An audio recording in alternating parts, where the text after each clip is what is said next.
Selamat datang kembali di channel ini. Kali ini, kita akan membahas secara mendalam bagaimana sebuah organisasi bisa menyelaraskan strategi teknologi dengan tujuan bisnisnya. Konsep kuncinya adalah keseimbangan strategis atau strategic alignment yang menjadi pusat dari semua yang akan kita bicarakan. Tujuannya sederhana, memastikan setiap langkah di bidang IT tidak hanya mendukung, tetapi juga mendorong visi bisnis jangka panjang. Prosesnya dimulai dengan analisis strategi TI, di mana kita memetakan kondisi TI saat ini, atau current state, dan membayangkan kondisi ideal di masa depan, atau future state. Perbedaan antara keduanya disebut gap analysis, yang menjadi dasar untuk semua keputusan investasi dan tata kelola teknologi ke depannya. Setiap strategi yang baik dimulai dari analisis mendalam, dan disinilah kita menggunakan SWOT.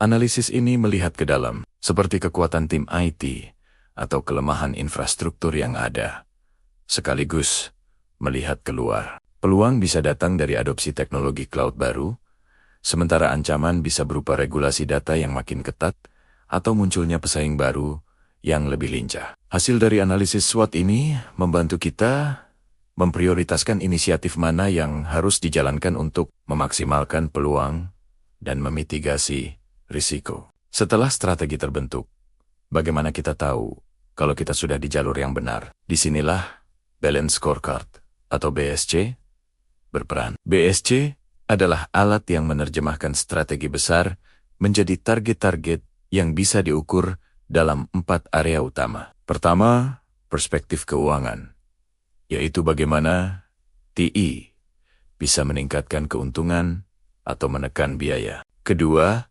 perspektif pelanggan, yang mengukur bagaimana layanan TI meningkatkan kepuasan pengguna. Ketiga, proses internal, yang fokus pada efisiensi operasional dan inovasi. Terakhir, pembelajaran dan pertumbuhan, yang memastikan tim dan teknologi kita terus berkembang. Semua ini divisualisasikan dalam peta strategi yang menunjukkan bagaimana setiap aksi di satu area akan berdampak pada area lainnya, dan pada akhirnya menciptakan nilai bisnis. Untuk menjalankan semua ini secara konsisten, kita butuh kerangka kerja tata kelola yang kuat, seperti COBT ke 2019. COBT membantu menghubungkan kebutuhan para pemangku kepentingan dengan tujuan perusahaan, yang kemudian diterjemahkan menjadi tujuan tata kelola dan manajemen TI.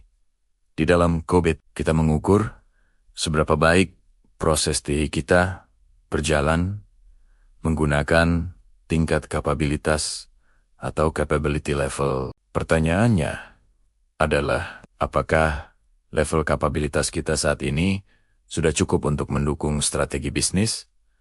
Atau perlu kita tingkatkan? COBT memberikan panduan untuk merancang sistem tata kelola yang memastikan semuanya berjalan sesuai rencana. Jadi, pada akhirnya, kita melihat sebuah siklus yang terintegrasi.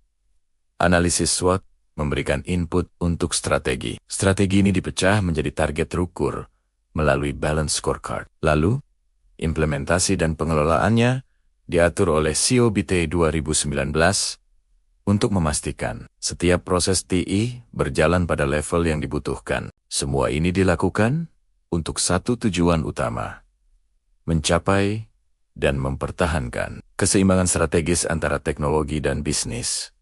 Terima kasih sudah menonton. Jika video ini bermanfaat, jangan lupa untuk like, subscribe, dan sampai jumpa di pembahasan selanjutnya.